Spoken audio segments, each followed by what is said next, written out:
नमस्कार मेरे प्यारे सभी दर्शकों। आज की इस वीडियो में 4 मूर्ख भाइयों का बहुत ही ज़बरदस्त हास्यप्रद किस्सा मैं लेकर के आया हूँ। यह कहानी वास्तव में आपको बहुत हंसाएगी, बहुत ही रोमांचक कराएगी और साथ ही साथ आपके जीवन में बहुत कुछ ऐसी नया चीज़ें भी सीखने को मिलेगी। तो मैं पूरा विश्वास करता हूँ कि आप इस कहानी के अंत तक अवश्य ही बने रहेंगे। तो चलिए हम लोग इस किस्सा को बिना देरी किए शुरू ही कर देते हैं। बहुत पुरानी बात है कि एक किसान, जिस किसान के 4 बेटे थे, 4 के चारों बेटे बड़े ही बेवकूफ़ थे, बड़े ही मूर्ख थे, किसी भी काम काज के नहीं थे। वो किसान बेचारा बूढ़ा हो गया था और वह किसी तरीके से खेती करके 2-4 पैसे के इंतजाम करके वह अपना घर के रोजी रोटी चलाता था। लेकिन कब तक यह किस्सा चलता रहेगा? चारों के चारों बेटे बड़े हो गए। जब अपने बेटों को भेजता था कि बाहर जाओ कुछ पैसे कमाने के लिए, किसी काम काज के लिए, तो वह बेटे नहीं जाते थे। लेकिन एक बार वह किसान जो गुस्सा हो गया और गुस्से में कहा कि देखो तुम सब बड़े हो गए हो, कुछ दिनों में शादी विवाह करने के लायक हो जाओगे और जब तक तुम सब 2-4 पैसे नहीं कमाओगे तो भला तुमसे कौन शादी करेगा, तुमको अपनी लड़की कौन देगा। फिर यह बात जो उन 4 के चारों भाइयों पर लग जाती है। उसने निश्चय किया कि चलो अब हम लोग 4 के चारों लोग घर से निकलेंगे और जो है पैसे ज़रूर ही कमाएंगे। फिर जो है किसान के उन 4 के चारों बेटों ने अगले दिन निकलने का प्लान बनाया और पहले के ज़माने में जो कुछ सत्तू, कुछ अचार, मिर्च जो है गठिया करके, गट्ठा बांध करके गमछे में वो लोग ले करके निकल जाते हैं। और जब निकल जाते हैं तो चलते चलते शाम हो जाती है तो वे सब जो है वहाँ पर बैठे रहते हैं। लेकिन कुछ उनको समझ नहीं आता आखिर कैसे करे तो करे क्या। उनके पास जो कुछ भी था थोड़ा बहुत, वे लोग जो उस रात इंतज़ार किए।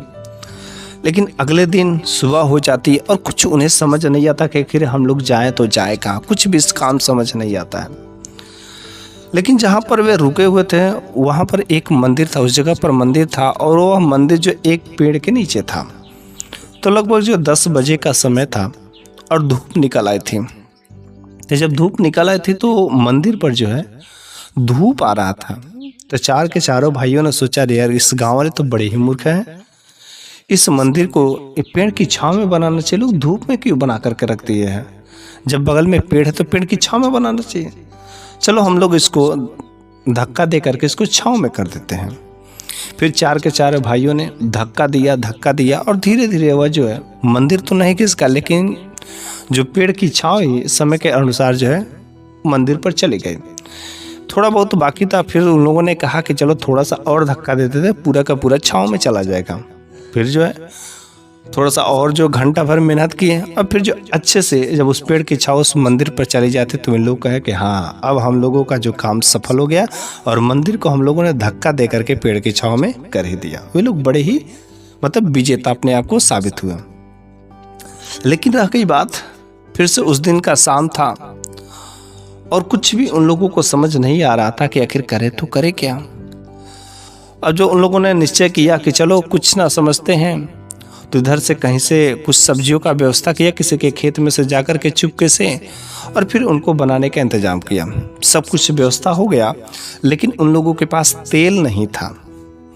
तो जब तेल नहीं था तो शाम का समय हो गया था तो चारों भाई बड़े ही चिंतित हुआ कि आखिर तेल तो है नहीं, कैसे जो हम लोगों का खाना बनेगा, भूख बहुत ज़ोर से लगी है। तो चारों में से जो बड़ा भाई था वह छोटे वाले को कहा कि जाओ बगल का जो गाँव है उस गांव में पता करो कि शायद कोई ना कोई तो तेली अवश्य होगा जो तेल देता होगा। फिर छोटे वाला गया गांव में और पता करना पूछताछ करते करते वह एक तेली के घर पहुंच गया। तो वह जो तेलिन थी बैठी हुई थी तो उसने कहा कि माई हमें तेल दे दो। तो कहा कि कितने पैसे का? उसने कहा 2 पैसे का। लेकिन वहीं पर बगल पर एक खाट पर जो है खूब मोटा सा आदमी भी लेटा हुआ था। उसने कहा ये कौन है? तो तेलिन ने कहा कि ये मेरे हस्बैंड है, ये मेरे पतिदेव हैं। उसने कहा इतना मोटा, अरे जब ये मर जाएगा तो इसे आप लोग जो है दाह संस्कार इसके कैसे करेंगे। जैसे यह बात जो है छोटा वाला वो बोलता है तुरंत इसका दिमाग जो तेलिन का खराब हो जाता है और तुरंत डंडा से इसको देती है और कहती कि भाग यहाँ से, मैं तेरे को तेल दे दूंगी। और छोटा वाला चला आता है। फिर वह दूसरे भाई को कहता है कि तू घबराना, मैं जाता हूँ तेल लेकर के आता हूँ। फिर वह गया और कहा कि माई हमें तेल दे दो। फिर जो वहाँ पर बेचारी उसका दिमाग वैसे ही खराब रहता है, कहता है कि पता नहीं कैसे कैसे लोग आ जाते हैं यहाँ पर, ऐसे कुछ बरबरा ही रहते, तब तक यह पहुँच जाता है। उसने कहा क्यों माई क्या बात है, आपको कुछ बोला क्या? उसने कहा नहीं, एक आदमी आया था और तेल लेने के लिए, और मेरे पति को ऐसे करा कि मर जाएगा तो कैसे क्या होगा, कैसे इसको ले जाओगे? उसने कहा अरे मूर्ख है, उसको नहीं पता है। करे जब आपके पति इतने मोटे सारे तगड़े से हैं, जब ये मर जाएंगे तो आपके घर के बाहर जो इतने बड़े बड़े बैल है वो किस काम कहेंगे? बैलों से बांध करके फिर से शमशान घाट तक लेकर के चले जाएंगे। जिसे दूसरा वाला बोलता है, फिर से इसकी भी हालत खराब होती है, फिर से वो मार करके इसको भी भगा देती तेरी। तीसरा वाला जाता है, जब तीसरा वाला कहता है कि माई क्या हुआ काकी, क्या कोई कुछ बोला है क्या आपसे? उसने कहा हाँ, 2 लोग आए हैं, पता नहीं कैसी कैसी बातें कर रहे हैं। तो उसने कहा अरे 2 लोग आए थे, वो बहुत बड़े मूर्ख हैं, वे लोग तुम्हारे पति के बारे में बोले थे। उसने कहा हाँ, मेरे पति के बारे में ऐसे मरने जीने की बातें कर रहे थे, बताओ मेरा पति को ही लोग दुनिया से उठा दे रहे हैं। उसने कहा वे लोग मूर्ख हैं, अरे शमशान घाट ले जाने की क्या जरूरत है, आप तो तेली हैं ही, और जब आपका पति मर जाएगा तो यहीं पर तेल इसके ऊपर छिड़क करके जला दीजिएगा, यहीं पर शमशान घाट बन जाएगा, ले जाने की क्या जरूरत है। अब जैसी बात बोलती है उसका दिमाग तेलिन का और खराब हो जाता है, और हाथ में जो भी था उसको दे मारती है, दे धक्का धक मार करके बेचारा वो अपना कपार सर पीटते हुए भागता है। अब जब सर पीटते हुए भागता है तो कहता है तुम्हें तेल मिला?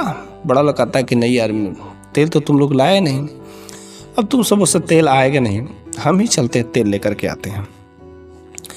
अब बड़ा वाला जो है तेल लेने के लिए चला गया और वो कुछ बड़बड़ कर ही रही थी, तो उसने कहा माई हमें तेल दे दो। फिर बेचारी कहती है कि अरे आज तो पूरा का पूरा लोग जितने आए सारे के सारे लोग हमारे दिमाग खराब कर, बोलो तुमको कितने का तेल चाहिए? उसने कहा 2 पैसे का। उसने कहा 2 पैसे का तेल लोगे तो बताओ किस में लोगे, कोई बर्तन लाए? उसने कहा नहीं, तो बर्तन तो लाना भूल गए। अब फिर से भगा उन लोगों के पास जाता है। तीनों भाई ने पूछा भाई आपने तेल लाया? उसने कहा नहीं रे, बर्तन ले जाना मैंने भूल गया ना, तो तेल तो लेकर के आ ही गए। अब उन लोगों के पास कोई बर्तन नहीं था, तो मंदिर में एक जो ऐसा बर्तन था जो डमरू के आकार का था, वह इधर से तेल डालो तो भी नीचे चला जाता, फिर से पलटी मारो तो भी उधर चला जाता था, डमरू के आकार का था। तेल एक साइड रखो तो दूसरे साइड रखो तो पहले साइड आ जाता था। वो लेकर के गया और उसने कहा माई हमें इसमें 1 पैसे का तेल इधर दे दो और 1 पैसे का तेल इधर दे दो। फिर वह तेलीन समझ गए तो बड़ा मूर्ख है, लेकिन चलो कोई बात नहीं, सबों से झंझट हम हटाते हैं। तेली को 1 पैसे का तेल इधर दिया, वह पलट दिया, फिर से उसमें तेल दे दिया, घुमा फिरा तो बात वही हुई। अब तेल लेकर के आए, उस रात जो है खाना बनाने के बाद खाए और वहीं पर चारों के चारों भाई सो गए। जब चारों के चारों भाई वहीं पर सो जाते हैं तो सुबह सुबह जब नींद खुलती है तो देखते हैं कि वही जो तेली था, मोटा सा तगड़ा सा था, वो लाठी के सहारे जो धीरे धीरे चलता हुआ उसकी तरफ आ रहे हैं। उन लोगों ने देखा यार तो थोड़े से भयभीत हुए कि हम लोगों की तरफ बढ़ता हुआ आ रहा है, पता नहीं, हम लोगों को लग रहा है रात को पहचान लिया और तेली ने कुछ बताया है। लेकिन जब वो तेली उसके पास में आता, कहता कि भाई तुम सब यहाँ पर नए दिख रहे हो, इस गांव के तो नहीं हो? उसने कहा हाँ हम लोग इस गांव के नहीं हैं, और हम लोग यहाँ पर जो काम के सिलसिले में, क्या आपके पास में कोई काम है? तो उस तेली ने कहा हाँ यार मेरे को तो बहुत काम है, अगर तुम सब करने के लिए तैयार हो जाओ तो मेरे पास तेल का काम है, अगर तुम सब उसमें कहा हाथ बटाते तो तुम्हें कुछ पैसे भी देते। फिर 4 के चारों लोगों को तेली अपने घर पर ले गया। चूंकि रात्रि का समय था, तेली ने उन लोगों को चेहरा से पहचाना नहीं था, तो रात्रि के समय तो तेली ने पहचाना नहीं। अब 4 के चारों को उन लोगों को घर ले गए, तो उस तेली ने पहले को काम समझाया। पहले को कहा कि देखो एक बैलगाड़ी ले लेना और उसमें मैं तुम्हें जो है तेल दे दूंगा कुछ थोड़ा बहुत, और वो तेल को ले जाकर के नदी के पास जो गांव है उस गांव में लेकर के निकल जाना, और तेल के बदले जो सरसों या पैसे जो लेकर के तुम आना। उसने कहा ठीक है कोई बात नहीं। दूसरे को कहा कि देखो एक मटका मैं तेल दे रहा हूँ, उस पर गिलास, और तुम जो है अगल बगल के जाओ गांव है, उस गांव में घूम करके तुमको तेल बेचना है और उससे तुमको पैसे लेना है। फिर जो है दूसरे को समझा दिया। अब तीसरे को कहा कि देखो हम तुमको अपने गोदाम में लेकर चलते और वहाँ पर तुमको सरसों के तेल की पेराई करनी है। तुमको पेराई करना है, फिर से पेर करके तेल निकालना है। 3 के तीनों लोगों को काम समझा दिया। चौथा की बारी है। चौथा को कहा कि यार चौथे को क्या दें। तो उस तेली की जो है एक बुढ़िया दादी माई थी जो बराबर बीमार रहती थी और बराबर उनके शरीर पर जो मक्खियाँ भिनभिनाती थी और वो मक्खियों को हटाने के लिए बार बार वो लोगों को चिल्लाती थी। तो उसने सोचा यार चौथे को यहीं पर लगा देते हैं कि जो है मक्खियों को हटाने का काम करेगा तो कम से कम घर में सुख शांति तो रहेगी, दिन भर चिल्लाती रहती हैं। उसने जो उस बूढ़ी दादी माँ के पास लगा दिया मक्खियों को हटाने का। अब जो है अगले दिन की बारी आई। पहला वाला गाड़ी पर जो तेल थोड़ा बहुत लादा और फिर जो है नदी के पार लेकर के चल दिया। जब इधर से गया तो गाड़ी हल्की थी, और जब गाड़ी हल्की थी तो आराम से गाड़ी नदी पार हो गई। लेकिन जब उधर से वह आ रहा था तो तेल के बदले जो सरसों लिया था कुछ तेल भी बचे थे, तो गाड़ी भारी होने की वजह से वह थोड़ा धंस करके चल रही थी। और जब धंस करके चले थे पूरा का पूरा सरसों और पूरा का तेल पानी में डूब गए, भर गए। तेल सारे के सारे निकल गए और उस बर्तन में जो पानी भर गया। अब वो नदी से पार करके जब आया तो सारे के सारे पहियों में जो है जंग लगे हुए थे, तो पहियों से आवाज़ आना शुरू हो गया। अब जो उसके पहले कभी कोई कामकाज किया नहीं था, बैल देखा नहीं था। अब जब बैल जो है नदी पार करके खड़ा होकर के उतरते हैं तो पेशाब करते हैं। तो जब पेशाब करते थे बड़ा ही चिंतित, अरे ये क्या कर रहे हैं, ये लग रहा है इनके पेट में पानी भर गया है और इस वजह से अब इनका पेट फटने वाला है। अब वो समझता है कि बस ये बैलगाड़ी और बैल ये लोग मर गए हैं, क्योंकि इधर से भी इसकी आवाज़ है, इसका पेट फटने वाला है। इससे बेहतर क्यों नहीं इसका दाह संस्कार कर दें। फिर जो नदी के उस पार जो लकड़ी का व्यवस्था करता है और फिर उसके ऊपर जो आग लगा देता है, अंतिम संस्कार कर देता है।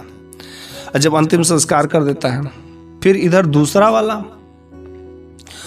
वाला जो तेल बेचने गया था मटकी में लेकर के, उसका तेल बिका नहीं। जब तेल बिका नहीं दोपहर का समय था, थक हार करके वह जो है एक पेड़ के नीचे जो है सहारा लेकर के थोड़ा सा बैठ गया।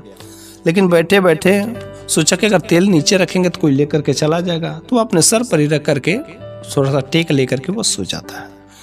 लेकिन वो स्वप्न में देखता है कि मैंने तेल बेच दिया पूरा, और तेल बेच करके खूब सारे मैंने पैसे कमाए, और उस पैसा होने के बाद मेरी शादी हुई है। शादी होने के बाद खूबसूरत बीबी आई है, 2 बच्चे हो गए हैं।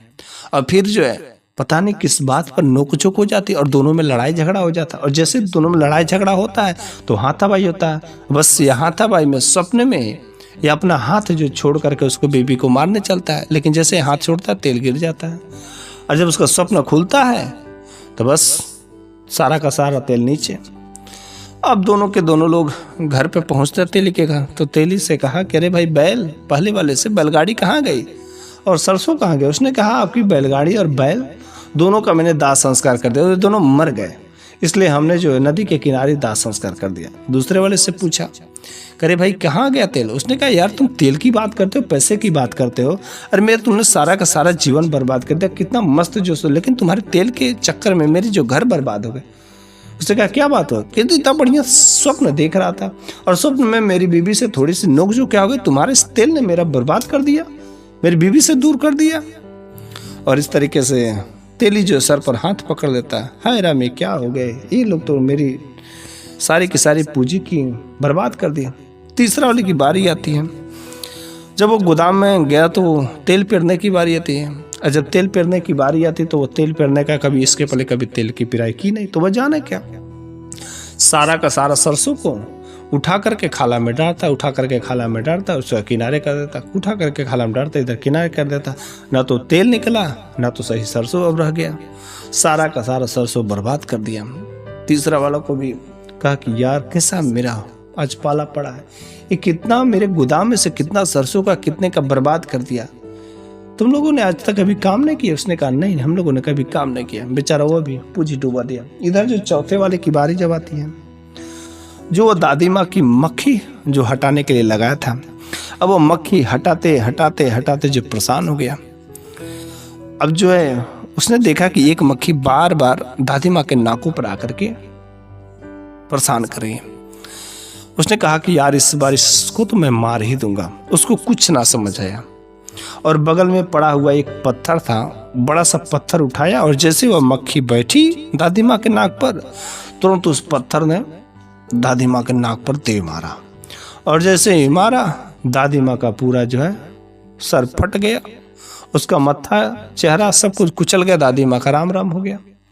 अब जब वह तेली दादी माँ के पास में आया तो देखा दादी माँ का तो इस दुनिया से स्वर्गवास हो गया। और इस तरीके से उस तेली का चार के चारों मूर्ख ने बहुत ही भयंकर जो नुकसान कराया।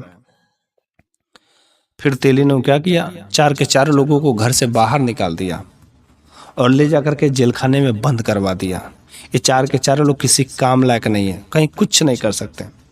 मेरे प्यारे सभी दर्शकों, आज की इस वीडियो के माध्यम से हमें एक चीज़ सीख मिलती है कि कभी भी कोई अनजान आदमी हो उस पर आंख बंद करके भरोसा नहीं करना चाहिए। अगर कभी कोई काम करवाते तो पहले पता करो कि क्या उसे उस काम को करने आता है कि नहीं आता है। अनजाने आदमी को कभी भी कोई काम जो बिना जाने समझे नहीं सौंपना चाहिए, वरना आपका ही घाटा होगा। बस मेरे प्यारे सभी दर्शकों, आज की यह कहानी यहीं पर समाप्त हो जाती है और अगले वीडियो में मैं फिर से एक नई कहानी लेकर के अवश्य ही हाजिर हूँगा। तब तक के लिए चलता हूँ।